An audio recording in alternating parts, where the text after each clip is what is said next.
Hello everyone, welcome to Eklavya Snatak. मैं हूं सचिन। आज मैं आप सभी को prehistory and proto history of India जो सब्जेक्ट है आपका डीएससी का सेमेस्टर 5 से इंग्लिश मीडियम में इसके मोस्ट इंपॉर्टेंट क्वेश्चन आंसर्स आपको करवाने वाला हूं। हिंदी मीडियम में ऑलरेडी अपलोड किए जा चुके हैं। तो चलिए वीडियो को आगे बढ़ाया जाए। अगर आपको फ्री नोट्स डाउनलोड करने हैं तो आप टेलीग्राम ग्रुप ज्वाइन कर लो। @एकलव्य स्नातक 1 ये हमारा टेलीग्राम ग्रुप का यूज़र नेम है। यहाँ आपको सारी पीडीएफ्स मिल जाएंगी, सारे लेटेस्ट अपडेट्स मिलते रहेंगे, सभी वीडियोस के लिंक्स आपको यहाँ पे मिलते रहेंगे।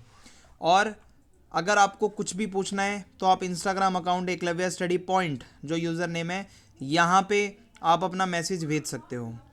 अब हम आगे बढ़ते हैं। आज का जो हमारा सबसे पहला क्वेश्चन है वो है discuss the main features of the palaeolithic culture of India with special reference to its tool technology, regional distribution and subsistence patterns. तो चलिए फिर देखते हैं इसका आंसर क्या होगा। आपको पैलियोलिथिक कल्चर के फीचर्स बताने हैं इंडिया के अंदर। सो द पैलियोलिथिक एज जो थी इंडिया के अंदर, उसको हम ओल्ड स्टोन एज भी कहते हैं। आप कह सकते हो ह्यूमंस की हिस्ट्री का जो अर्लीस्ट फेज था, सबसे पुराना फेज था, ये वो फेज है आपका। तो इंडिया के अंदर अगर मैं आपको पैलियोलिथिक कल्चर के बारे में बताऊं तो आज से 2 million years ago and 10,000 BC अगर आप जाओगे ना बिटवीन, तो इसके बीच में ये टाइम पीरियड था।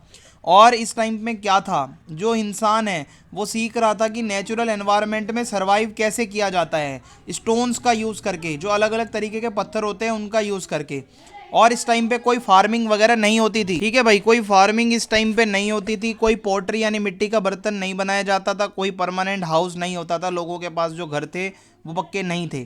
सो लाइफ बहुत ही ज़्यादा सिंपल थी, बहुत ही ज़्यादा नेचर पे डिपेंड थे सारे लोग, बहुत चैलेंजेस थे। और ह्यूमंस पूरी तरीके से शिकार पे, गैदरिंग पे और नेचुरल रिसोर्सेज पर ही पूरी तरीके से डिपेंडेड थे।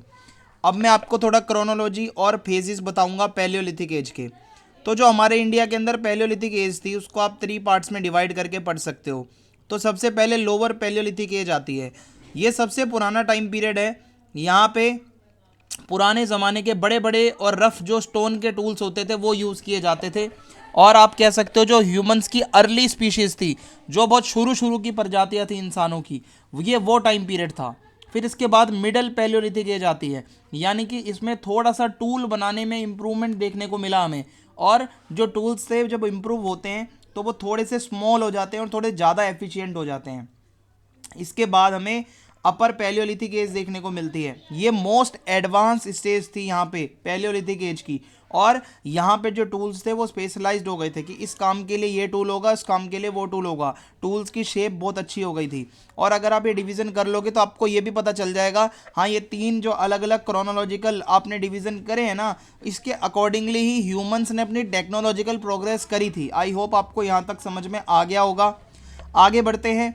Raw material and methods of tool making, ये हमारा नेक्स्ट टॉपिक है।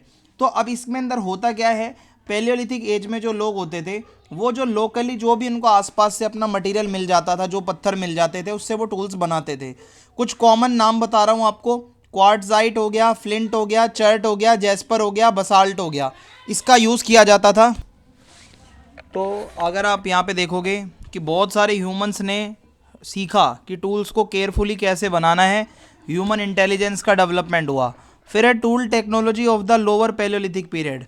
अगर हम लोअर पैलियोलिथिक पीरियड पे आते हैं तो इस टाइम पे जो टूल्स होते थे बहुत हैवी थे, बहुत ही बड़े बड़े थे और बहुत कच्चे कच्चे से होते थे, ज़्यादा रिफाइंड टूल्स नहीं होते थे। टूल्स ज़्यादातर जो है स्टोन हैमरिंग से ही बनते थे। इसमें कुछ इंपॉर्टेंट टूल्स के नाम आपको बता रहा हूँ। हैंड एक्स है, तो इसका मल्टीपर्पज़ यूज़ होता था। चाहे तो आप मीट काट लो, चाहे तो आप रूट्स को डिग कर लो, चाहे तो आप लकड़ी को चॉप कर लो। क्लीवर है जिसका यूज़ होता था चॉपिंग के लिए और कटिंग के लिए। चॉपर्स थे जिनका यूज़ होता था हड्डियां तोड़ने के लिए और कटिंग करने के लिए। तो लोअर पैलियोलिथिक पीरियड के ये कुछ टूल्स थे जो मैंने आपको बताए। कुछ इंपॉर्टेंट साइट्स अगर मैं आपको बताऊं, सोन वैली है पंजाब के अंदर, नर्मदा वैली है सेंट्रल इंडिया में, और अतिराम पक्कम है तमिलनाडु में। तो ये जो टूल्स होते थे ये बताते हैं कि जो टेक्नोलॉजिकल डेवलपमेंट है ह्यूमंस के अर्ली स्टेज का, वो यहाँ से आपका स्टार्ट होना शुरू हुआ।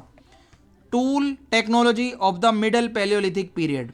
अब थोड़ा सा अगर आप आगे बढ़ोगे मिडल पैलियोलिथिक पीरियड में, तो यहाँ पे आपको क्या देखने को मिलेगा। देखो, मिडल पैलियोलिथिक जो टूल्स होते थे वो छोटे होते थे, शार्प होते थे और थोड़े से रिफाइंड हो गए थे। पहले वाले थे क्रूड, है ना। और इसके फीचर्स क्या हैं, हैवी टूल्स की जगह फ्लेक टूल्स का यूज़ हो रहा था, थोड़े से हल्के। कुछ कॉमन टूल्स के नाम बताऊं तो स्क्रैपर है, पॉइंट है और बोरर्स हैं। सो ये टूल्स होते थे, इनका एक स्पेसिफिक पर्पस था। अब ठीक है, ये नहीं है रैंडमली बना दिए। जैसे कि एनिमल्स की वो खाल उतारने के लिए, मीट को कट करने के लिए, ये सब टूल्स का यूज़ होने लग रहा था। ये वाली स्टेज पे आपको दिखता है कि हाँ, स्किल्स थोड़ी बेटर हो रही थी, प्लानिंग थोड़ी बढ़ गई थी और एक्सपीरियंस आ गया था अब टूल्स बनाने का। अब अगर हम आगे बढ़ें, अपर पैलियोलिथिक पीरियड के अंदर टूल्स की टेक्नोलॉजी कैसी चल रही थी, तो देखो भाई, अपर पैलियोलिथिक एज में आपको देखने को मिलेगा ये पीक था स्टोन टूल टेक्नोलॉजी का पैलियोलिथिक पीरियड के अंदर। यहाँ पे आपको ब्लेड वाले टूल्स यहाँ पे डेवलप होते हुए दिखेंगे, जो लंबे और नैरो, बहुत पतले से थे, नैरो से थे। और यहाँ पे बोन, एंटलर और वुड, ये पत्थर के साथ साथ पीछे से बांध के इसका भी यूज़ होने लग रहा था। और टूल्स जिनके नाम मैं आपको बता रहा हूँ, ब्यूरिन, नाइफ और स्पीयर पॉइंट, ये 2-3 नाम आप लिख सकते हो अपर पैलियोलिथिक पीरियड के जो टूल्स थे उसके अंदर। और अगर मैं आपको बताऊं, ठीक है, अगर हम आगे पढ़ें तो ये जो टूल्स थे ये दिखाते हैं कि जैसे जैसे नए टूल्स आए तो हंटिंग में थोड़ी एफिशिएंसी बढ़ गई एंड सर्वाइवल चांसेस बढ़ गए। अब मैं पैलियोलिथिक साइट्स का कुछ रीजनल डिस्ट्रीब्यूशन का डेटा आपके सामने रखूंगा। पैलियोलिथिक साइट्स लगभग पूरे इंडियन सब कॉन्टिनेंट में थी। अर्ली ह्यूमंस ज़्यादातर जो थे वो हमारे वाटर के सोर्सेज के पास रहते थे, एनिमल्स के आसपास, और जहाँ पे रॉ मटेरियल मिल जाए। तो नॉर्थ इंडिया के अंदर आपका सोन वैली का एरिया आप लिख सकते हो, सेंट्रल इंडिया में नर्मदा वैली और Bhimbetka rock shelter MP, south India में आप आंध्रा, कर्नाटका, तमिलनाडु, वेस्टर्न इंडिया में Rajasthan and Gujarat, eastern India में उड़ीसा, छोटा नागपुर, प्लेट। ये कुछ एरियाज हैं मेजर जहाँ पे आप कह सकते हो पैलियोलिथिक साइट्स थी इंडिया के अंदर। और ये इतना वाइड डिस्ट्रीब्यूशन दिखाता है कि अलग अलग एनवायरनमेंट में भी हमारे ह्यूमंस रह रहे थे। अब थोड़ा सा सेटलमेंट पैटर्न की बात करें तो देखो भाई, पैलियोलिथिक जो लोग होते थे वो नोमैडिक लाइफ जीते थे। नोमैडिक का मतलब होता है जो एक जगह नहीं रुकते, जो इधर से उधर मूव करते रहते हैं। सो वो रहते कहाँ पे थे, तो इनका रहने का तो ऐसा था कि ये भाई जो आपकी गुफाएं होती हैं, केव्स होती हैं, उसके अंदर रहते थे, रॉक शेल्टर बना के रहते थे, या फिर ओपन एयर खुली हवा में, मतलब खुली छत वाले कैंप बना देते थे नदियों के पास में, जंगलों के पास, है ना। और ये बिल्कुल भी परमानेंट कोई घर वगैरह स्ट्रक्चर नहीं बनाते थे। फ्रीक्वेंटली ये इधर से उधर मूव करते रहते थे इन सर्च ऑफ फूड और सेफ्टी। और भीमबेटका रॉक शेल्टर सबसे बेस्ट एग्जाम्पल है अगर आप इसको देखोगे। और अगर हम इसके सबसिस्टेंस पैटर्न की बात करें तो पैलियोलिथिक जो इकॉनमी थी वो पूरी तरीके से हंटिंग गैदरिंग पे बेस्ड थी। कुछ फूड सोर्सेस अगर मैं आपको बताऊं तो एनिमल्स को मारा जाता था, डियर है, वाइल्ड कैटल्स हैं, जंगली जानवर वगैरह, बाइसन है। गैदरिंग करने का काम ये लोग करते थे, खाते थे, फ्रूट्स हो गए, रूट्स हो गए, सीड्स हो गए, नट्स हो गए, लीव्स हो गए। इसके अलावा फिशिंग ये लोग कर लिया करते थे, मछलियाँ खाते थे और शेलफिश वगैरह कलेक्ट करते थे। सो कोई एग्रीकल्चर नहीं था, यही हंटिंग गैदरिंग से ही इनका सबसिस्टेंस चलता था। कोई एनिमल का डोमेस्टिकेशन अभी तक इन्होंने पाला भी नहीं था, ना ही फूड की कोई स्टोरेज करने का इनके पास सिस्टम था। जितना भी इनका सर्वाइवल ये लोग कर रहे थे ये अपने एफर्ट्स करते थे, कुछ इनके पास पहले से प्री स्टोर्ड कुछ नहीं था। सो अगर मैं तुम्हें बताऊं कि इसकी इंपॉर्टेंस क्या है तो पैलियोलिथिक कल्चर बहुत इंपॉर्टेंट है। यहाँ से आपको पता चलेगा कि ह्यूमन किस तरीके से इंडिया के अंदर ह्यूमंस की जो प्रेजेंस है उसकी बिगिनिंग थी। ये जो टाइम पीरियड है, सबसे पहले ह्यूमंस ने टूल्स का यूज़ करना कैसा सीखा वो आपको यहाँ पता चलेगा, और कैसे कैसे ह्यूमंस का एवोल्यूशन हुआ, कैसे उन्होंने अलग अलग जगहों पर खुद को अडेप्ट किया। और यहाँ से ही आगे चलकर कुछ और पीरियड्स भी आए, जैसे मेजोलिथिक है, नियोलिथिक है, जहाँ इंसानों ने फार्मिंग करना भी सीख लिया था और एक टाइम बाद सेटल्ड लाइफ जीना भी सीख लिया था। तो ये आपका पूरा का पूरा इस क्वेश्चन का आंसर बन जाएगा और जो बिल्कुल आपका परफेक्ट आंसर माना जाएगा। ठीक है, तो ये इसका कंक्लूजन आप लिख सकते हो कि भाई अर्लीस्ट चैप्टर था ये ह्यूमंस की हिस्ट्री का, और धीरे धीरे ग्रेजुअल जो इम्प्रूवमेंट हुआ टूल टेक्नोलॉजी में वो आपको इसमें आपको देखने को मिला। अलग अलग रीजनल स्प्रेड आपने देखा, अलग अलग जगहों पे ह्यूमंस रह रहे थे, हंटिंग गैदरिंग कैसे एक सबसिस्टेंस का मोड था, और अर्ली ह्यूमंस कैसे एनवायरनमेंट के हिसाब से अपना भाई रह लिया करते थे। सो ये जो हमारा पूरा पीरियड है ना, ये हमें दिखाता है कि यहीं से प्री हिस्टोरिकल डेवलपमेंट स्टार्ट होता है इंडिया का। ठीक है, यही इंडिया की प्री हिस्ट्री है जो मैंने आपको बताई। अब हम चलेंगे अपने नेक्स्ट क्वेश्चन की तरफ, और वो है describe the salient features of the Mesolithic culture in India, examine it's regional distribution, tool technology and subsistence pattern. तो अब हम एक स्टेप आगे बढ़ेंगे तो मेसोलिथिक कल्चर आ जाता है। और मेसोलिथिक कल्चर में क्या क्या था, अब हम ये सब इस क्वेश्चन के अंदर डिस्कस करने वाले हैं। तो देखो भाई, इंट्रोडक्शन समझो। सबसे पहले मीजोलिथिक एज जो है, इसको आप कह सकते हो ये मिडल स्टोन एज है आपकी, जो कि जस्ट आफ्टर पैलियोलिथिक एज आई थी और नियोलिथिक से पहले, यानी कि ये बीच की है, ये मिडल स्टोन एज है, आप मान के चलो बीच वाली एज है। और इंडिया के अंदर अगर आप इसकी डेटिंग की बात करें तो 10,000 BC से लेकर 4,000 BC का टाइम पीरियड आप इसमें लिख सकते हो।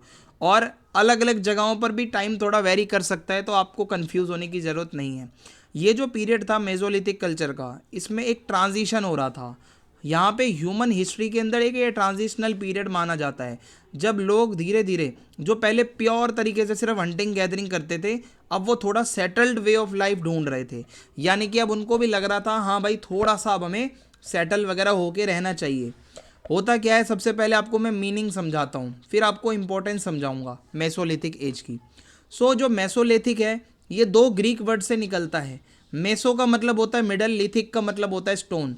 यानी कि मेसोलिथिक एज बहुत ही इंपॉर्टेंट है।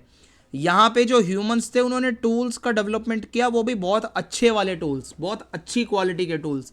और अब यहाँ पे ह्यूमन नोमैडिक ना होकर एक ही प्लेस पर लंबे समय तक रहना शुरू हो गए थे। और यहीं पे ही इसी एज में इंसानों ने अर्ली डोमेस्टिकेशन स्टार्ट किया एनिमल्स का। शुरू में इंसानों ने जानवरों को पालना शुरू किया इस एज के अंदर, और नई नई सबसिस्टेंस स्ट्रेटजीज को सीखा। और ये आप कह सकते हो पैलियोलिथिक और नियोलिथिक कल्चर के बीच का एक ब्रिज का टाइम था। ठीक है, इस टाइम पे ये हो रहा था। Chronology and environmental background. तो मीजोलिथिक पीरियड जो है, ये शुरू होता है after the last ice age, यानी कि लास्ट आइस एज के बाद जब क्लाइमेट गर्म हुआ, थोड़ा वेट हुआ, तो उसके बाद ये स्टार्ट हुआ। एनवायरमेंटल चेंज हुआ, तो हुआ क्या, जब एकदम ठंड से एकदम गर्मी आती है तो बहुत सारे जंगल की ग्रोथ हो जाएगी, बहुत सारी घास फूस उग जाएगी, प्लांट्स और एनिमल लाइफ दोनों ही इंक्रीज हो जाएंगे। और जब ये चेंजेस होंगे तो ह्यूमंस को भी इससे बहुत मदद मिलेगी। ह्यूमंस को मदद मिलेगी कि भाई उनको अलग अलग वैरायटी के फूड अब मिल पाएंगे। तो अब ह्यूमंस ने क्या करा, लेक्स के किनारे, रिवर्स के किनारे, जंगलों के किनारे रहना शुरू कर दिया। ठीक है, फिर इसके बाद हम आगे बढ़ें अगर। ठीक है भाई, अब होता क्या है, सबसे मेन फीचर मेसोलिथिक कल्चर का था कि माइक्रोलिथ का यूज़ शुरू हुआ इस टाइम पीरियड में। माइक्रोलिथ क्या है समझो। मेसोलिथिक एज में जो टूल्स होते थे वो बहुत छोटे छोटे होते थे, छोटे पत्थरों के, बहुत ही हल्के उठाने में और बहुत ही शार्प होते थे। Made from flint, chert, quartz और जैस्पर, इन पत्थरों से वो टूल्स बना रहे थे। माइक्रोलिथ को क्या किया जाता था, किसी लकड़ी से या किसी हड्डी से फिक्स कर दिया जाता था बांध कर, और इससे तीर कमान वगैरह, सिकल्स या स्पीयर, भाला वगैरह बनाते थे वो लोग। ठीक है, आगे बढ़ते हैं।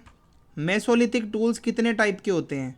कुछ कॉमन मेसोलिथिक टूल्स के नाम अगर मैं आपको बताऊं, blade and bladelet, point and triangles, crescents and trapezes, scrapers and burins. ये टूल्स का जो स्पेशलाइजेशन है, इसका भी डेवलपमेंट हुआ है। यानी कि हर किसी टूल का अपना अलग फंक्शन है। हंटिंग के लिए अलग टूल है, कटिंग के लिए अलग टूल है, स्क्रैपिंग के लिए अलग टूल है, खुरचना है तो अलग टूल से, काटना है तो अलग टूल से, मारना है तो अलग टूल से। पहले के ज़माने में पैलियोलिथिक एज में ऐसा नहीं था, उसमें ऐसे रॉ टूल्स होते थे, उसी से सब कुछ कर रहे थे वो लोग। आई होप यहाँ तक आपको समझ में आ रहा होगा। अब हम थोड़ा समझेंगे regional distribution of Mesolithic sites in India.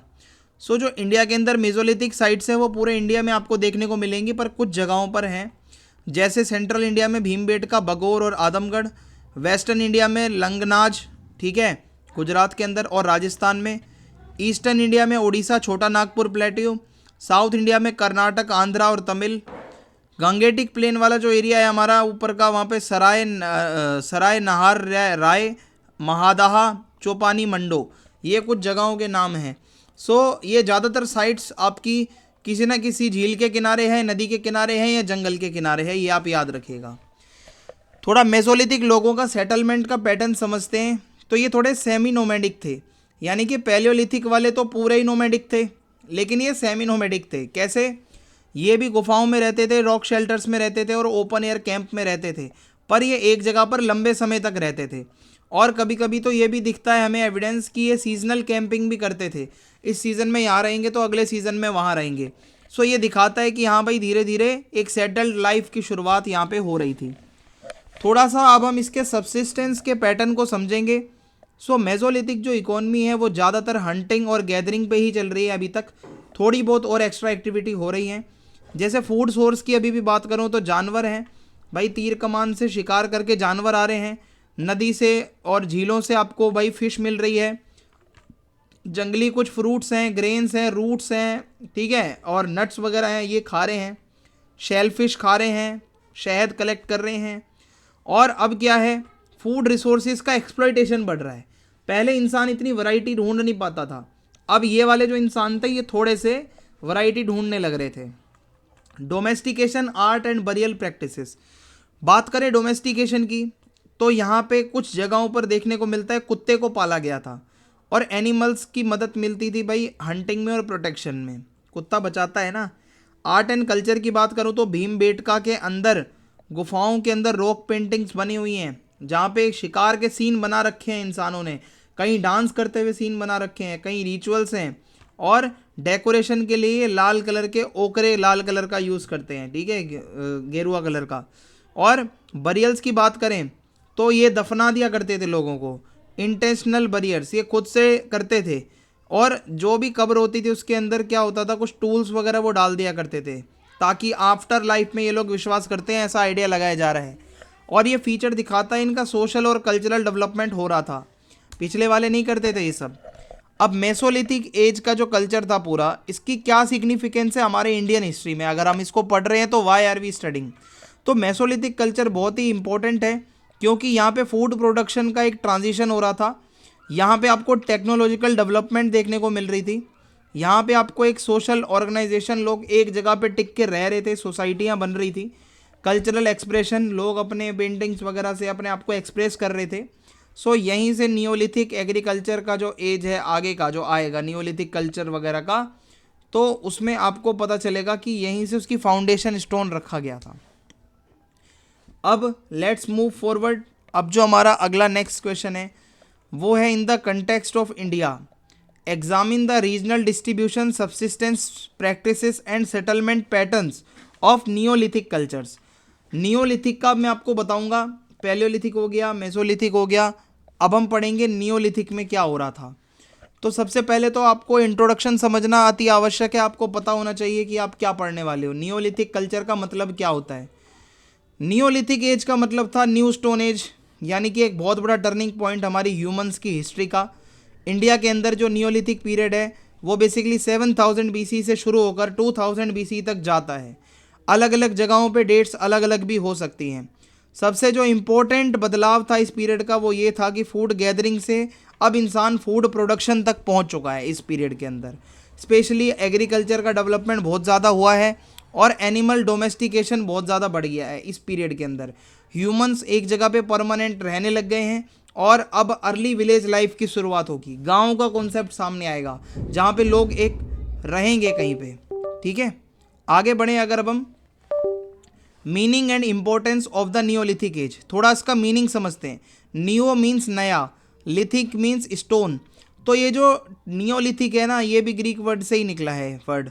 सो इसमें क्या होगा, सबसे पहले तो हमने फसल उगाना शुरू कर दी, जानवरों को पालना शुरू कर दिया, और पॉलिश्ड स्टोन के टूल्स बन रहे हैं, साफ सुथरे बहुत अच्छे, और परमानेंट घर हमने बना लिए, और धीरे धीरे धीरे धीरे सोशियो इकोनॉमिक ऑर्गेनाइजेशंस हमारी बनने लगी।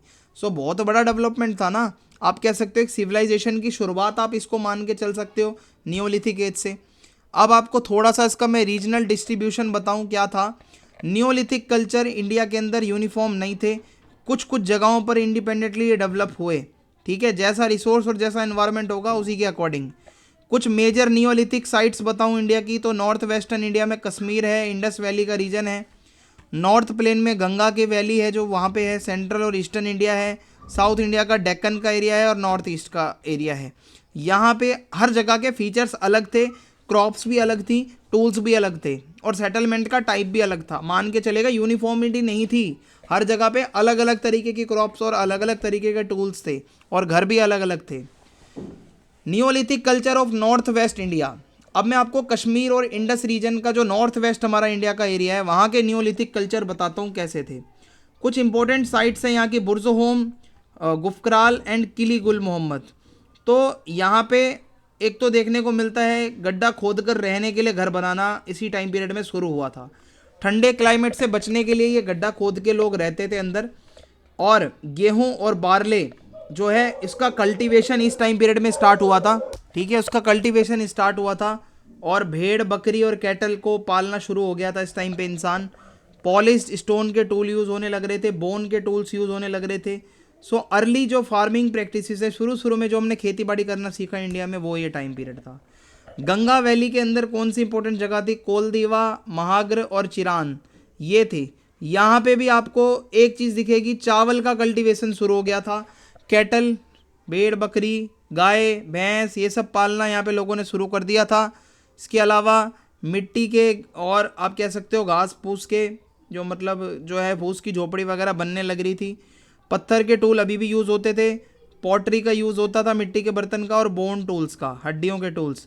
सो जो गंगा रिवर के एरिया थे फर्टाइल बहुत अच्छे, तो यहाँ पे लोग ज़्यादा से ज़्यादा सेटल हो गए, गांव टाइप से बन गया था। अब थोड़ा सेंट्रल और ईस्टर्न इंडिया की तरफ जाएं तो उड़ीसा, छोटा नागपुर प्लेट्यू में और मध्य प्रदेश के कुछ एरियाज़ में आपको ये कल्चर देखने को मिलेगा। यहाँ पे इंसानों ने फार्मिंग भी करी, हंटिंग भी करी, गैदरिंग भी करी, तीनों चीज़ों का बैलेंस बना के काम किया है। और मोटा अनाज और राइस, यानी कि जो मोटा अनाज है और मक्का वगैरह, राइस वगैरह, ये इसको उगाना यहाँ पे शुरू किया इंसानों ने। और use of polished stone axis, पत्थर की एक्स, वो भी बहुत पॉलिश्ड वो यूज़ हो रही थी। और यहाँ पे ज़्यादातर जो सेटलमेंट्स थी वो जंगलों के किनारे थी या फिर नदियों के किनारे थी। तो यहाँ पे मेसोलिथिक लाइफ थोड़ी बदल गई इंसानों की, नियोलिथिक में हमने एंट्री ले ली। अब हम साउथ इंडिया की तरफ चलें, डेक्कन का जो आपका प्लेट्यू है, तो डेक्कन में क्या चल रहा था आप उसको समझिए। कुछ इंपॉर्टेंट साइट्स हैं यहाँ पे, ब्रह्मगिरी, मस्की, पिकलीहल और हल्लूर। फीचर्स कुछ ऐसे हैं कि आपको यहाँ पे थोड़े मोटे अनाज ही देखने को मिलेंगे उगते हुए, रागी, ज्वार, बाजरा, ये सब है ना। और कैटल, शीप, गोट्स का कल्टीवेशन तो हर जगह लगभग हो ही रहा है, आप इसको लिख सकते हो। Use of ash mounds possibly link to cattle rituals. So जो ऐश माउंट्स होते हैं, यानी कि आप कह सकते हो कि जो राख वगैरह के जो टीले होते हैं वो बनाए जाते थे, कुछ रिचुअल्स होता था। और जो घर बने होते थे वो वेटल और दाऊब के बने होते थे, ठीक है, ये मटेरियल यूज़ होता था। साउथ इंडिया के अंदर पेस्टोरल एग्रीकल्चरल इकोनॉमी थी, मींस यहाँ पर लोग जानवर भी पालते थे, एट द सेम टाइम खेती बाड़ी भी करते थे। नॉर्थ ईस्ट इंडिया की तरफ अगर हम चलें तो असम, मेघालय के आसपास के एरियाज़ में आपको साइट्स देखने को मिल जाएंगी। यहाँ पे भी पॉलिश्ड एकदम अच्छे साफ़ सुथरे पत्थर के टूल यूज़ हो रहे थे, जैसे कि सेल्ट हो गया, नाम है एक टूल का। शिफ्टिंग कल्टीवेशन, झूम खेती जिसे हम कहते हैं, वो असम मेघालय के आसपास बहुत ज़्यादा होने लग रही थी। यानी कि यहाँ पे या एक जगह पे अगर आपने खेती कर ली है तो आप फिर अगली जगह पे चले जाओगे, उस जगह को फिर आप जला के साफ़ कर दोगे, वो राख उसकी जो होगी ना, वो वहाँ उसकी प्रोडक्टिविटी बढ़ाएगी मिट्टी की। स्मॉल एंड स्कैटर्ड सेटलमेंट्स, यहाँ पे नॉर्थ ईस्ट में आप जाओगे तो आपको छोटे छोटे घर देखने को मिलेंगे, छोटी सेटलमेंट्स थी।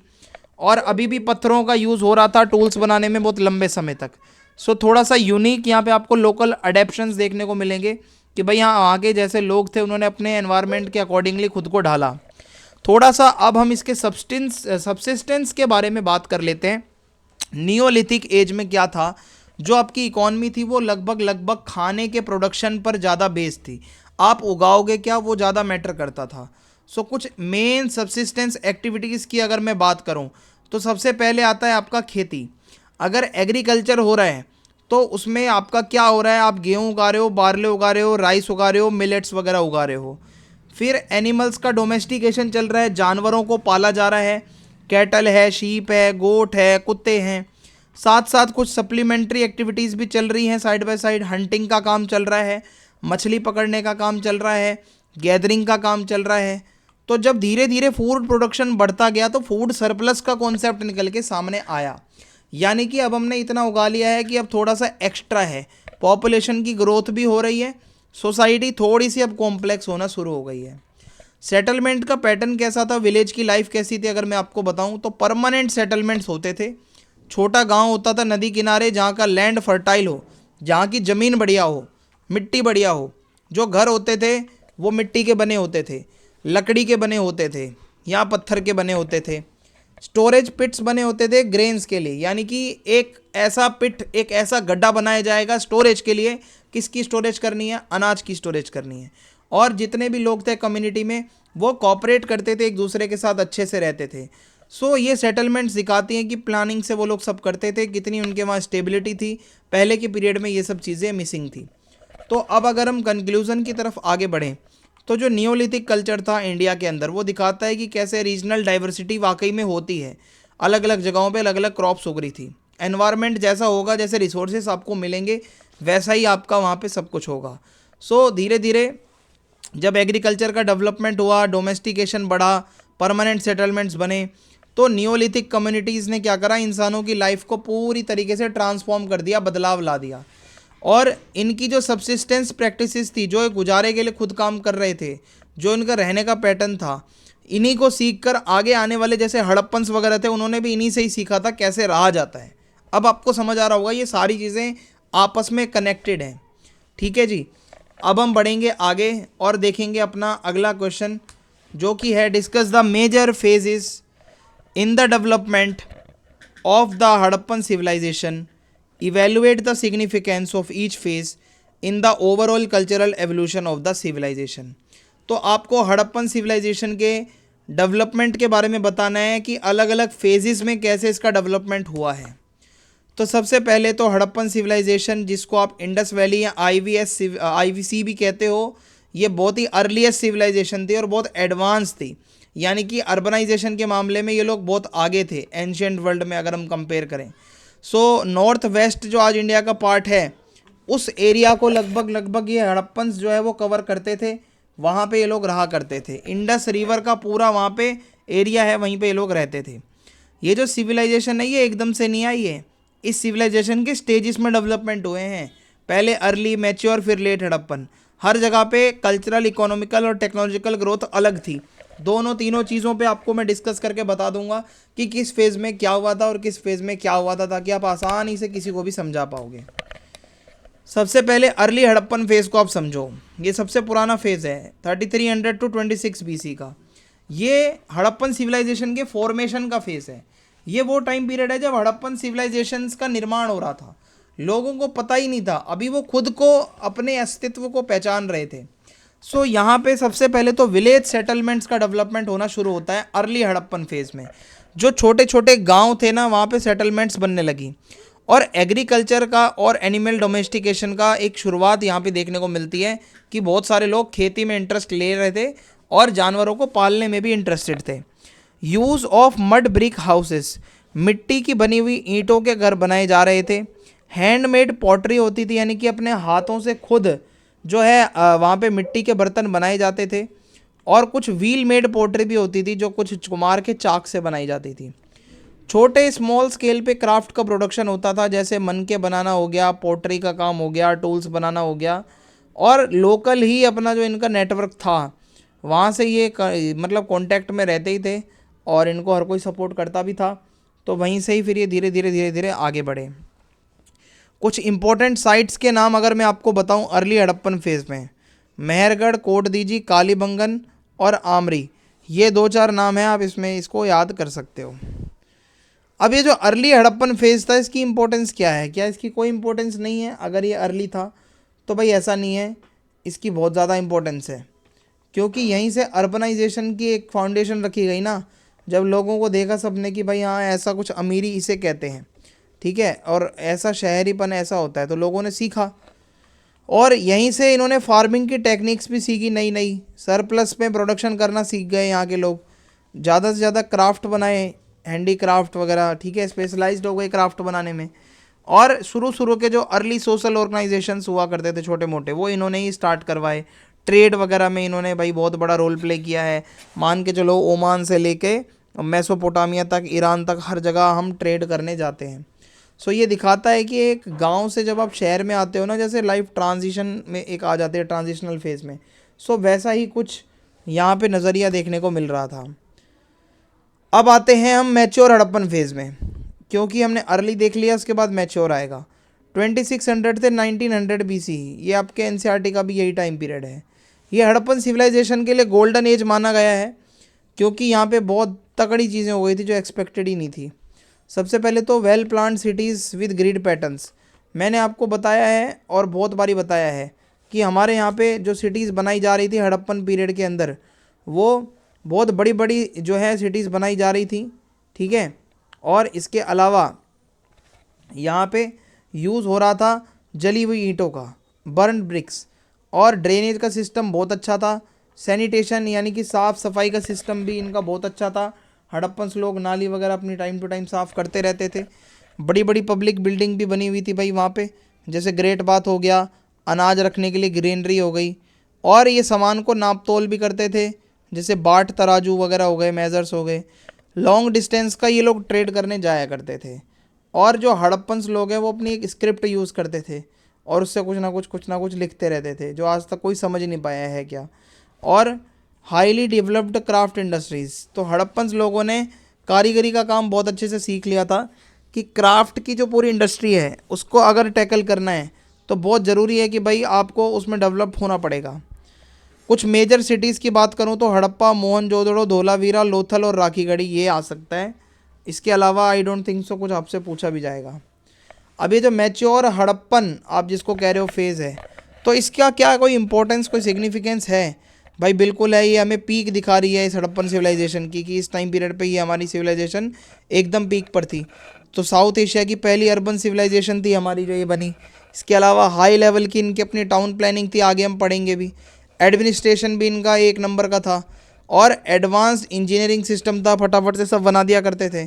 पानी का मैनेजमेंट बहुत अच्छा था यहाँ पे। स्ट्रॉन्ग था इकोनॉमिक सिस्टम, ट्रेड और क्राफ्ट कर करके पैसा आने लग रहा था फिर उसके बाद धीरे धीरे। फिर उसके बाद है culturally uniformity across a vast region. तो एक कल्चरल यूनिफॉर्मिटी थी कि हाँ भाई जब हम यहाँ पे हैं, रूल कर रहे हैं, तो भाई तो यहाँ पे एक हमारे कल्चर के अंदर एक यूनिफॉर्मिटी तो होनी चाहिए कि हाँ भाई सारे हम एक साथ रहेंगे, एक जैसे लगेंगे। ये दिखाता है एक ऑर्गेनाइज्ड सोसाइटी की शुरुआत हो रही थी यहाँ पे। फिर हम बढ़ते हैं आगे लेटर हड़प्पन पीरियड पे। 1900 से 1300 बीसी का ये टाइम था। यहाँ पे हड़प्पन सिविलाइजेशन का डिक्लाइन और ट्रांसफॉर्मेशन दोनों देखने को मिलता है। बात करें अगर हम मेन फीचर्स की, तो भाई ये पीरियड वो है हड़प्पन सिविलाइजेशन का जहाँ पर आपको बड़े बड़े शहरों का डिक्लाइन देखने को मिलेगा और धीरे धीरे डिक्लाइन होकर हर कोई गाँव की तरफ चला गया, छोटे छोटे सेटलमेंट्स बना लिए।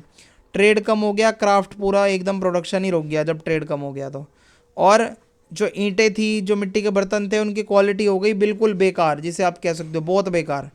वेरिएशन आ गई कल्चर्स की, अलग अलग कल्चर आ गए। और जो स्क्रिप्ट है इनकी वो कोई पढ़ नहीं पाया, तो ये अलग इनको गुस्सा है। और स्टैंडर्डाइजेशन, मतलब जो एक स्टैंडर्ड्स होते हैं वो नहीं है। अब कुछ लेट हड़प्पन कल्चर्स हैं, जैसे cemetery H in Punjab, Jhukar culture in Sindh, Rangpur culture in Gujarat. Late Harappan phase का क्या कोई मेन रोल रहा है, सिग्निफिकेंस रही है? तो देखो ये एक डिक्लाइन का पीरियड था, लेकिन कुछ चीज़ें ऐसी हैं जो हमारे पक्ष में भी हुई थी। ये दिखाता है कि हमने कैसे नए नए एनवायरमेंटल सोशल कंडीशंस को अडेप्ट करना सीखा। हमने सीखा कि यहाँ पे रहना कैसे है, यहाँ पे जीना कैसे है। और elements of Harappan life influence later Indian cultures. जो जो चीज़ें हड़प्पन्स करते थे बाद के आने वाले कल्चर्स ने भी उनसे ही सीखा।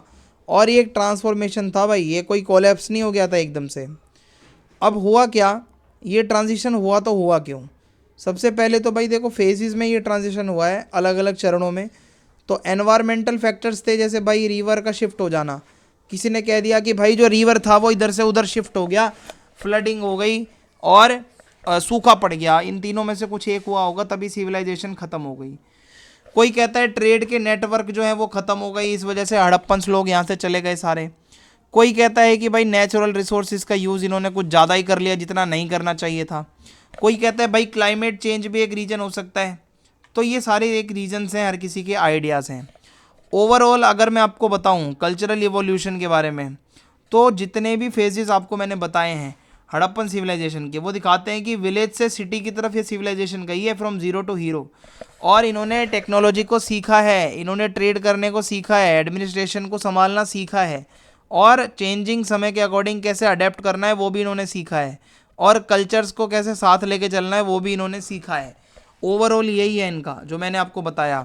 सो अगर मैं अब यहाँ पे कंक्लूड करूँ तो यही निकलेगा कि जो हड़प्पन सिविलाइजेशन है वो भाई अर्ली मैच्योर और लेट फेजेस से होकर गुजरी है। हर किसी का अपना क्रूशियल रोल है। हर फेज़ के लिए एक एक फाउंडेशन दिया है। पीछे वाले जो थे, जितने भी लोग थे, उन्होंने मैच्योर फेज़ जो आया तो उससे हमें पता चला अर्बन सिविलाइजेशंस कितनी हाइट पे जा सकती हैं, जैसे हड़प्पा वाले थे। लेटर वाले में हमने देखा कि कुछ चीज़ें तो कंटिन्यू थी, कुछ चीज़ें ख़त्म हो गई थी। सो ये सारे फेजेस आप अगर पढ़ लेते हो तो आपका काम हो जाएगा। को डायनेमिक और इवॉल्विंग सिविलाइजेशन का यहाँ पे एक प्रोग्रेस दिख रहा है जो अब आप देख रहे हो। ठीक है जी, अब हम आगे बढ़ेंगे। अब हमारा जो नेक्स्ट क्वेश्चन है यहाँ पे हमारा वो ये है कि analyse the spatial distribution of megalithic cultures in the Indian subcontinent, highlighting regional diversity and concentration in the Deccan plateau, eastern India and western Ghats.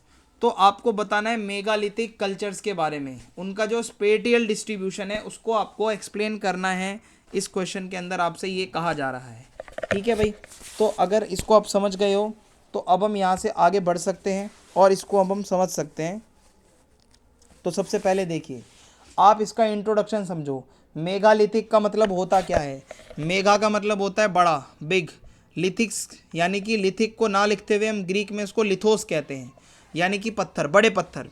तो मेगालिथिक कल्चर क्या है? मेनली बड़े बड़े पत्थर को किसी की कब्र के ऊपर जब आप लगाते हो, स्टोन सर्कल्स होते हैं, डोलमेन होते हैं, केर्न होते हैं, मैनहीर होते हैं, यानी कि अलग अलग इनके नाम हैं। बेसिकली आयरन एज जो थी 1500 बीसी थी 300 बीसी के बीच का जो टाइम है, इसके आसपास मेगालिथिक कल्चर शुरू हुआ था। कुछ जगहों पर पत्थर रखे जाने लग रहे थे। तो हमें मेगालिथिक साइट्स मिलती हैं इंडिया में बहुत जगहों से, पर सबसे ज़्यादा डेक्कन में, वेस्टर्न घाट और ईस्टर्न घाट में। यहाँ पे स्टोन के मटेरियल आसानी से मिल जाते हैं, आयरन की ओर मिल जाती है, ग्रेजिंग के लिए लैंड मिल जाता है, एग्रीकल्चर भी किया जा सकता है, जिससे कि मेगालिथिक टाइम पीरियड की जो कम्युनिटीज़ थी ना, उनको फ़ायदा हो जाता था यहाँ से। नेचर क्या था आप समझो। ऑल दो मेगालिथिक कल्चर वाइड स्प्रेड थे, लेकिन हर जगह एक जैसे नहीं थे। कुछ जनरल फीचर्स बता रहा हूँ। सबसे पहले, ज़्यादातर थोड़े उठे हुए जगहों पर ही आपको मिलेंगे, और जो प्लेट्यू वाला पठारी इलाका है, आपको रिवर वाले प्लेन्स में बहुत कम ऐसे जो है मतलब डिस्ट्रीब्यूशन देखने को मिलेगा, बहुत रेयर। और जहाँ पर कच्चा लोहा मिलता है, आयरन ओर, या जहाँ पे चरने के लिए बड़ा बड़ा पैस्चर लैंड है, वहाँ पे आपको थोड़े से ये ज़्यादा देखने को मिलते हैं। ठीक है जी, वहाँ पे आपको ये थोड़े से ज़्यादा देखने को मिलते हैं। ये दिखाता है एनवायरनमेंट, इकोनॉमी और बरियल प्रैक्टिसेस तीनों आपस में किस तरीके से लिंक्ड हैं। डेक्कन प्लेट्यू की मैं बात करूं तो ये सबसे कोर है, ये मेन एरिया है मेगालिथिक कल्चर का। सबसे ज़्यादा जो हार्टलैंड जिसको कहा जाता है मेगालिथिक कल्चर का, वो यही एरिया है। कर्नाटक हो गया, तेलंगाना हो गया, आंध्र प्रदेश हो गया, महाराष्ट्र हो गया, तमिलनाडु के कुछ हिस्से हो गए, ये आपके मेन एरियाज़ हैं। तो इसमें कुछ साइट्स के नाम अगर मैं आपको बता दूं, ब्रह्मगिरी, मस्की, हल्लूर, पिकलीहल, संगनाकल्लू, नागार्जुन कोंडा, ये कुछ मेन जगहें हैं। और इसके फीचर्स की बात करें तो बड़े बड़े नंबर में आपको यहाँ पे स्टोन सर्कल और केर्न बरियल्स देखने को मिलेंगे। आयरन के टूल्स यहाँ पे यूज़ हो रहे थे, आयरन के वेपन्स यहाँ पे यूज़ हो रहे थे। यहाँ से हमें पेस्टोरलिज्म का भी एविडेंस मिलता है कि यहाँ इस टाइम पीरियड में लोग जानवर भी पाल रहे थे, एग्रीकल्चर भी कर रहे थे। और availability of basalt and granite stones made the construction of megalith easier. बड़े बड़े पत्थर बनाने में ग्रेनाइट और बसाल्ट का यूज़ हो रहा था, जिससे ईजिली वो बन पाए। सो डेक्कन का जो पूरा मेगालिथिक कंसंट्रेशन था, डेक्कन में जो इतने सारे बड़े बड़े पत्थर मिल रहे हैं, इसका क्या इंपॉर्टेंस है, आप क्या लिख सकते हो? सबसे पहले तो यहाँ पे भाई एक स्ट्रॉन्ग पेस्टोरल एग्रीकल्चरल इकोनॉमी रहती थी यहाँ पे, जो लोग जानवर भी पालते थे, खेती भी करते थे। सोशल इंपॉर्टेंस की बात करूँ तो भाई एंसेस्टर्स की वर्शिप करना, कब्र के ऊपर बड़े बड़े पत्थर रखना, बरियल रिचुअल्स, ये थोड़ा सा यहाँ पे ये चीज़ें हो रही थी। और आयरन की टेक्नोलॉजी के ऊपर इनका पूरा कंट्रोल हो रहा था। ऑर्गेनाइज थी इनकी कम्युनिटी, एफर्ट्स कर रहे थे ये बड़े बड़े मॉन्यूमेंट्स बनाने के लिए। डेक्कन का जो प्लेट्यू है वो दिखाता है कि मेगालिथिक ट्रेडिशंस में सबसे डेवलप्ड एरिया डेक्कन का ही था। वेस्टर्न घाट के अंदर जो मेगालिथिक कल्चर्स थे, अब थोड़ी सी मैं उनके बारे में भी डिस्कशंस करूँगा यहाँ पे। Western Ghat form another major megalithic zone, जैसे Kerala, coastal and interior Karnataka और पार्ट्स ऑफ तमिलनाडु, तमिलनाडु का कुछ हिस्सा। तो आइए देखते हैं कुछ इंपॉर्टेंट साइट्स को। नीलगिरी है, मालाबार का एरिया है, कोडुमनाल है और अदीचनल्लूर है। ठीक है, अदीचनल्लूर और इसमें आपको कैसे टाइप के मेगालिथ मिलेंगे? डॉल्मेन, सिस्ट और अम्ब्रेला स्टोन्स, जिसको टोपी कल्लू भी कहते हैं, टोपी की तरह लगता है वो, ऊपर से कैप पहन रखी हो, और ये आपको केरला से मिलते जुलते लगेंगे। ये जो मॉन्यूमेंट्स हैं ये लोगों के लोकल ट्रेडिशंस को दिखाते हैं, उनके बिलीफ्स, उनका कुछ तो मानना होता होगा ना। रीजनल डाइवर्सिटी की बात करें तो वेस्टर्न घाट में बहुत वेरिएशन है, ठीक है। सबसे ज़्यादा लेटराइट पत्थर का यूज़ होता है और distinct burial forms not found elsewhere, ऐसी आपको और कहीं नहीं मिलेंगी। ट्रेड भी ये लोग करते थे कोस्टल एरियाज़ में, यहाँ जो लोग रह रहे थे। डाइवर्सिटी बहुत ज़्यादा थी भाई, क्योंकि यहाँ के लोगों का जो यहाँ पर वो रह रहे थे, यहाँ की ज्योग्राफी को समझा उन्होंने, क्या अवेलेबल था और कैसा वहाँ का कल्चर है, उसके अकॉर्डिंग इन्होंने सब किया। अब हम थोड़ा सा ईस्टर्न घाट की तरफ अगर खुद को लेकर चलें तो ईस्टर्न इंडिया में आपको ओडिशा मिल जाएगा, झारखंड मिल जाएगा, छत्तीसगढ़ मिल जाएगा और वेस्ट बंगाल का कुछ पार्ट मिल जाएगा। तो इसके बाद कुछ इंपॉर्टेंट साइट्स की बात करें ईस्टर्न इंडिया में तो मयूरभंज का एरिया है उड़ीसा में, छोटा नागपुर प्लेट्यू है, सिंहभूम का एरिया है, यहाँ पे आपको मैनहीर और स्टोन के अलाइनमेंट्स देखने को मिलेंगे। लगातार मेकालिथिक जो प्रैक्टिसेस हैं, बड़े बड़े पत्थर रखना कब्र के ऊपर, ट्राइबल कम्युनिटी में ये सबसे ज़्यादा चलती थी, और जो आयरन माइनिंग वाले एरिया थे उनसे ये लोग बहुत जुड़े रहते थे। और मेगालिथिक जो पूरा एक ट्रेडिशन है वो आप कह सकते हो कि बहुत कम उनके बारे में बताया जाता है, पर कल्चर उनका बहुत ही ज़्यादा अच्छा था। Regional diversity and cultural variation, so जहाँ भी आपने देखा जो मेगालिथिक कल्चर जिधर भी हैं वहाँ आपको अलग अलग बरियल के टाइप्स मिलेंगे उसके एरिया के अकॉर्डिंग। कहीं पे आपको केर्न मिलेगा, कहीं आपको डॉल्मेन मिलेगा, कहीं मैनहीर मिलेगा, कहीं स्टोन के सर्कल मिलेंगे। और जो सामान रखा जाता है कब्र के अंदर, वो सामान के अंदर भी आपको वेरिएशंस देखने को मिलेंगी। आयरन के टूल हो गए, पोट्री हो गई, ऑर्नामेंट, हर जगह अलग अलग सामान अलग अलग जगहों पर रखा गया था। और सोशल कॉम्प्लेक्सिटी की अलग अलग डिग्रीज देखने को मिलेंगी कि सोसाइटी कितनी कॉम्प्लेक्स थी उस टाइम की। ये डाइवर्सिटी है भाई जो रिफ्लेक्ट कर रही है लोकल अडेप्शन को, कि जो लोकल वहाँ की ज्योग्राफी है, जो वहाँ के रिसोर्सेज हैं, उसको हमने सीखा, उसके अकॉर्डिंग सब करा। हमने एक कल्चर यूनिफॉर्म नहीं बनाया था पूरे इंडिया में एक जैसा। तो इसका कंक्लूज़न क्या निकलता है? कंक्लूज़न ये निकलता है जो ये मेगालिथिक कल्चर्स का स्पेटियल डिस्ट्रीब्यूशन है इंडिया का, वो बहुत वाइड है और बहुत अनइवन स्प्रेड है इसका। और ज़्यादातर डेक्कन के एरिया में इसका कंसंट्रेशन है, वेस्टर्न घाट और ईस्टर्न घाट में। और डेक्कन के प्लेट्यू इसके कोर एरियाज़ हैं, यहाँ का जो एरिया है। वेस्टर्न ईस्टर्न घाट में भी रीजनल डाइवर्सिटी बहुत है। So basically megalithic culture represent करता है कॉम्प्लेक्स कल्चर को, एक ऐसा ट्रेडिशन जो हर जगह पे अलग अलग तरीके का था, वहाँ के एनवायरनमेंट, इकोनॉमी और वहाँ के सोशल बिलीफ के अकॉर्डिंग बदला। आई होप यहाँ तक आपको क्लियर होगा। आगे बढ़ते हैं, नेक्स्ट क्वेश्चन है हमारा, राइट अ डिटेल ऐसे on the settlement pattern and town planning of the mature Harappan period. Mature Harappan period के आपको फीचर्स बताने हैं, उनकी टाउन प्लानिंग को भी समझाना है, कैसे घर वगैरह वो बनाते थे, शहर कैसे थे उनके। सबसे पहले इंट्रोडक्शन आप दोगे, मैच्योर हड़प्पन पीरियड है क्या आप बताओगे। 2600 से 1900 BC का ये टाइम पीरियड था। ये इंडस वैली का पीक था जिसको आप हड़प्पन सिविलाइजेशन भी कहते हो। ये वो फेज़ है, ये वो टाइम पीरियड है जब हड़प्पन लोग सोसाइटी में रह रहे थे और कुछ ऐसी अचीवमेंट्स ले रहे थे जो अर्बन प्लानिंग में बहुत एकदम पीक की बातें हैं। आर्किटेक्चर एकदम top notch, civic organisation, civic sense एकदम बढ़िया।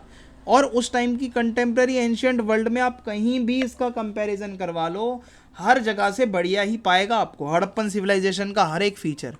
और यहाँ की जो सेटलमेंट्स हैं इस टाइम पीरियड की, वो दिखाते हैं कि कितनी केयरफुल तरीके से इसकी प्लानिंग करी गई। यूनिफॉर्मिटी का बहुत ध्यान रखा गया कि एक जैसा लगना चाहिए हर जगह देखने पर।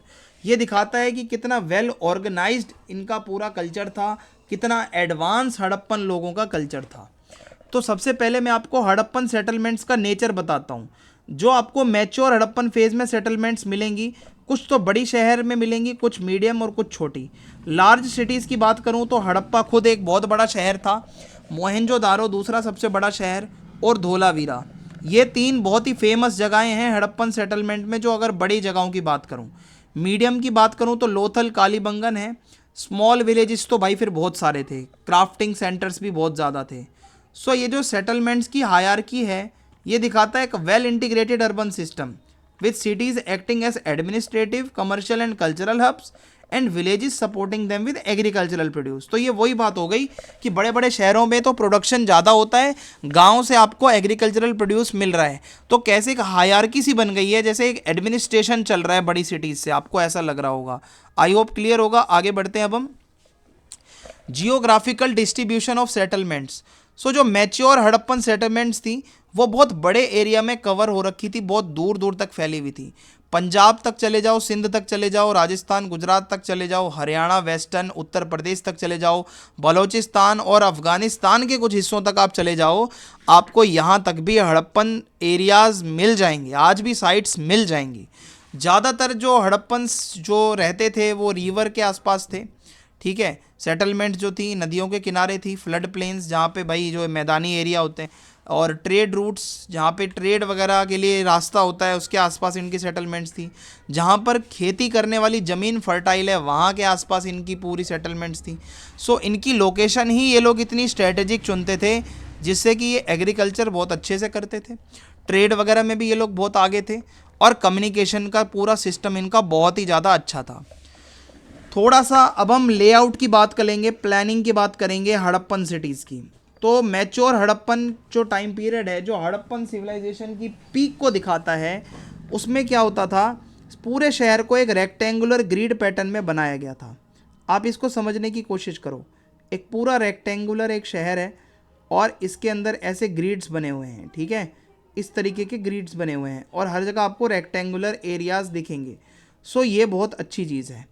और जो गलियां हैं वो आपस में इंटरसेक्ट होती हैं, यानी कि एक दूसरे को गलियां काटती हैं, एक गली यहाँ से एक गली यहाँ से काटती हैं राइट एंगल पे, एकदम 90 डिग्री पर, एकदम स्ट्रेट आती हैं और स्ट्रेट काटती हैं। और जो रोड्स होते थे वो बनाए जाते थे घर बनाने से पहले, घर से पहले रोड बन जाते थे। ये दिखाता है कि पक्का यहाँ तो कोई एक सेंट्रल अथॉरिटी यहाँ पे रही होगी, एक प्लानिंग की कोई बॉडी होगी भाई, जो इतना अर्बन नेक्स्ट लेवल का डिज़ाइन यहाँ पे यार डिसाइड कर रही है, कुछ तो बात होगी। अब मैं आपको बताता हूँ, ज़्यादातर जो मैच्योर हड़प्पन पीरियड में सिटीज़ हैं वो दो पार्ट्स में डिवाइडेड हैं, एक तो सिटाडेल, एक है लोअर टाउन। अब आप ये पूरा शहर मान लो तो इसमें थोड़ा सा ऊंचाई पर बना हुआ थोड़ा सा एरिया है और बाकी का सब नीचे का एरिया है वो लोअर टाउन है। जो ऊंचा है उसको हम सिटाडेल कहते हैं, एक रेज्ड एरिया, उठा हुआ एरिया है। इसके नीचे मिट्टी की ईंटें बनी हुई हैं, प्लेटफॉर्म बना हुआ है, उस पर उसको उठा रखा है। यहाँ पे ज़्यादातर सिटाडेल में आपको पब्लिक बिल्डिंग्स देखने को मिलेंगी, ऐसी जगहें जो पब्लिक के यूज़ के लिए थी, और या तो कोई रूलर उसको यूज़ करता है या कोई प्रीस्ट वगैरह उसको यूज़ करेगा या एडमिनिस्ट्रेटर्स उसको यूज़ करेंगे। फिर लोअर टाउन की अगर मैं बात करूँ, ये नीचे का रेसिडेंशियल एरिया है जो बहुत ही बड़ा था और यहाँ पे लोग रहते थे, आम लोग, कॉमन पीपल, और यहाँ पे आपको घर मिलेंगे, मार्केट्स मिलेंगी, वर्कशॉप्स मिलेंगी, दुकानें वगैरह, है ना। और ये डिवीज़न दिखाता है कि हाँ भाई यहाँ सोशल ऑर्गेनाइजेशन और एडमिनिस्ट्रेटिव प्लानिंग इनकी कितनी एक्स्ट्रा ऑर्डिनरी थी, कि भाई हाँ सिटाडेल पे ये चीज़ें होंगी, लोअर टाउन पे ये चीज़ें होंगी। तो ये इतना सब सोचना ही अपने आप में बहुत बड़ी चीज़ है। थोड़ा सा अब हम इसका रेसिडेंशियल आर्किटेक्चर और इसके हाउसिंग के पैटर्न को समझने की कोशिश करेंगे। जो हड़प्पन लोगों के घर होते थे वो ज़्यादातर पक्की ईंटों से बने होते थे, वो भी एक स्टैंडर्ड साइज़ होता था। अगर कोई ईंट का साइज़ है तो वो इसी ईंट के साइज़ के अकॉर्डिंग ही हर घर में वही ईंटें पहुँचेंगी, कोई साइज़ जो है ईंट का कम ज़्यादा नहीं होगा। या तो घर ज़्यादातर एक मंजिला होते थे या फिर घर आपको दो मंजिला देखने को मिलेंगे, मोस्टली यूजुअली ऐसा होता था। और इसमें इक्विप्ड विद कोर्टयार्ड, यानी कि हर घर में आंगन जरूर होता था। तो ये तो रेसिडेंशियल आर्किटेक्चर है।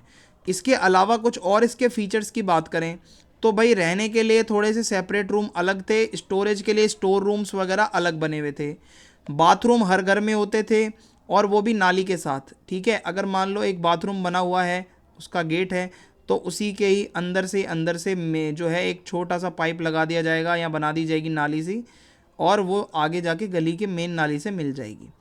और इनके घरों के पास में ही कुएं होते थे, कई घरों में भी कुएं होते थे। और जो हड़प्पन्स के घर होते थे ना, वो देखकर ऐसा लगता है ये लोग प्राइवेसी को बहुत ज़्यादा प्रायोरिटाइज़ करते थे, क्योंकि इनके घरों में खिड़कियां नहीं होती थी। हाइजीन को ये लोग प्रायोरिटाइज़ करते थे, साफ़ सफाई पे बहुत ध्यान देते थे। कंफर्ट को भी एट द सेम टाइम ये लोग बहुत ज़्यादा प्रायोरिटाइज़ करते थे। अब थोड़ा ड्रेनेज और सैनिटेशन के बारे में अगर आपको बताऊं तो ड्रेनेज यानी गंदा पानी जितना भी होता है, जो पानी की निकासी है, वो बहुत ही बेस्ट, इनकी ग्रेट अचीवमेंट है, आप मान के चलो। कि एक तो जो इनके ड्रेन होते थे, ठीक है, मान लो कि कोई भी नाली है तो उसको कवर किया जाता था सबसे पहले, तो ईंटों से पूरा वो ढका होता था ताकि बदबू वगैरह ना आए उसमें से। और जो घरों के ड्रेन्स होते थे, हर घर में भी अपनी छोटी नाली होती थी जो गली की नाली से जाके मर्ज हो जाती थी, आगे कनेक्ट हो जाती थी जाके। और सोक पिट्स बने हुए थे और इंस्पेक्शन चैम्बर, मैनहोल्स वगैरह बने हुए थे जिसको खोलकर क्लीनिंग वगैरह भी की जा सकती है। और ये दिखाता है कि इनकी सिविक सेंस कितनी हाई लेवल की थी, इंजीनियरिंग की नॉलेज इनकी कितनी एडवांस थी। कुछ पब्लिक बिल्डिंग्स की बात करते हैं और अर्बन इंफ्रास्ट्रक्चर की बात अब हम कर लेते हैं।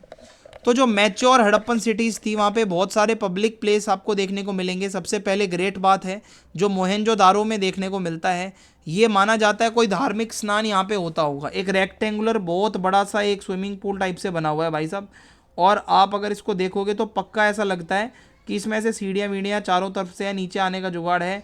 तो ये यहाँ पे कोई पक्का रिलीजियस एक्टिविटी ही होती होगी, उसी से ही ये होता हुआ ज़्यादा लग रहा है।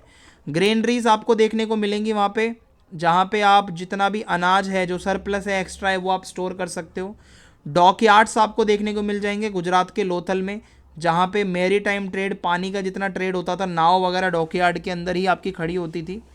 वाटर रिजर्वर्स आपको देखने को मिल जाएंगे धोलावीरा गुजरात में, पानी को बचाने की टेक्निक्स बहुत अच्छी थी वहाँ पे, मैनेजमेंट बहुत अच्छा था, पानी को वहाँ पे अच्छे से रखा जाता था स्टोर करके। ये सारी बिल्डिंग्स दिखाती हैं भाई कि उनकी इकोनॉमिक प्लानिंग बहुत अच्छी थी। इनकी रिचुअल प्रैक्टिसेस ये लोग करते थे भाई, ऐसा ये स्विमिंग पूल टाइप से बना के वहाँ पर कोई अर्घ वगैरह क्या पता देते हो सूर्य को, छठ पूजा की तरह। और ट्रेड की एक्टिविटीज़ भी इनकी थी। थोड़ा रोड की बात करें, ट्रांसपोर्ट की बात करें और सिविक प्लानिंग की बात करें, तो जो हड़प्पन सिविलाइजेशन में सड़कें बनी हुई होती थी वो आपको देखने को मिलेंगी। तो जो ज़्यादातर आपको सड़कें देखने को मिलेंगी वो बहुत चौड़े रोड होते थे और स्ट्रेट होते थे, बिल्कुल टूटे फूटे रोड नहीं थे। और रेसिडेंशियल एरिया में थोड़ी गलियां पतली होती थी और हर रोड के साथ में एक नाली बनी होती थी। और हमें एक एविडेंस ये भी देखने को मिलता है ट्रांसपोर्टेशन की, अगर मैं बात करूँ, बैलगाड़ी का यूज़ ये लोग करते थे। डॉकयार्ड्स बने हुए थे तो यानी कि शिप्स का यूज़ भी हो रहा था, वेयर हाउसेस वगैरह भी बने हुए थे। सो ट्रांसपोर्ट का और ट्रेड का मैनेजमेंट बहुत अच्छा होता था। वेयर हाउस में सारा सामान रखते थे ये जो इनको बेचना खरीदना होता था। यूनिफॉर्मिटी की बात करें, स्टैंडर्डाइजेशन की बात करें, तो पूरे हड़प्पन सिविलाइजेशन की अगर मैं बात करूं, जितना भी पूरा एरिया है वहाँ पे हर घर में जो ईंटें लगी हुई थी वो सिमिलर साइज़ की थी। जी हाँ, एक ही साइज़ की ईंट आपको हर घर में देखने को मिलेंगी। और पूरा टाउन का जो लेआउट है वो भी सिमिलर है, और जो बिल्डिंग बनाने का तरीका है, टेक्निक है, वो भी कॉमन है। तो ये यूनिफॉर्मिटी क्या दिखाती है, पक्का कोई राजा महाराजा वहाँ रहा होगा। और कल्चरल इंटीग्रेशन की पूरा कल्चर था उनका कि इस कल्चर के लोग ऐसा ही घर बनाते हैं, और इनका एडमिनिस्ट्रेटिव कंट्रोल बहुत तगड़ा था, तभी ये यूनिफॉर्मिटी आ पाती है, वरना हर जगह नहीं होती। और टेक्निकल नॉलेज इनकी बहुत ज़्यादा अच्छी थी, ये आपको देखने को मिलेगा। अब ये जितना भी आपने पढ़ा हड़प्पन सिविलाइजेशन की टाउन प्लानिंग, इसकी इम्पोर्टेंस क्या है आप समझो। हड़प्पन जो पूरा एरिया है, इसका जो सेटलमेंट का पैटर्न है और जो टाउन प्लानिंग है, ये बहुत सिग्निफिकेंट है हमारे लिए। ये रिप्रेजेंट करता है इतना अर्लीस्ट प्लान्ड अर्बन सिस्टम। इतने पीछे 5000 साल पहले लोग ये सब इतना काम कर रहे थे, तो यार अपने आप में एक बड़ी बात नहीं है। और कितनी एडवांस नॉलेज थी इन लोगों के पास, इंजीनियरिंग की, हर सामान आप इनसे बनवा लो, आर्किटेक्चर की इतनी तगड़ी नॉलेज थी इनके पास। और इनका सोशल डिसिप्लिन कितना तगड़ा था, इनका ऑर्गेनाइजेशन कितना तगड़ा था, आप सोचो कितने डिसिप्लिन के साथ ये सब काम करते थे। और बाद में भी साउथ एशिया के अंदर जो अर्बन ट्रेडिशंस हुए वो सारे इन्हीं से इंस्पायर्ड थे भाई, आप मान के चलिए। सो अब आप इसका कंक्लूज़न में क्या लिखोगे।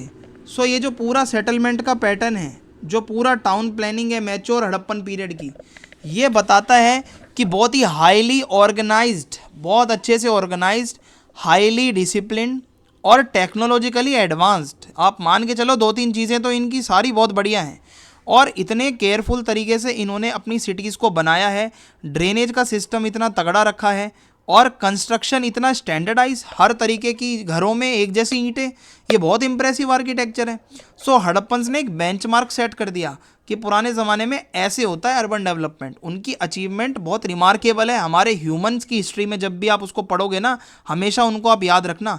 तो मैंने आपको ये जो भी क्वेश्चंस प्रोवाइड करे हैं, ठीक है, आप मान के चलो आपके पेपर में बहुत हाई चांसेस है आपको 4 क्वेश्चन आई गेस करने हैं, तो 4 तो आपके इसमें से लपेटे में आ ही जाएंगे, क्योंकि ये मैंने PYQs में से ही लिया है, कोई मैं खुद से यहाँ पे नहीं पढ़ा रहा आपको। जो आपके आता है वहाँ पे यूनिवर्सिटी में पूछा जाता है, सिर्फ उतनी ही चीज़ें मैं आपको करवाता हूँ जो आपके लिए इंपॉर्टेंट है। आपको पता है फालतू का कंटेंट हम यहाँ पे देते नहीं हैं आपको, सिर्फ काम की चीज़ें हैं और कुछ भी नहीं है।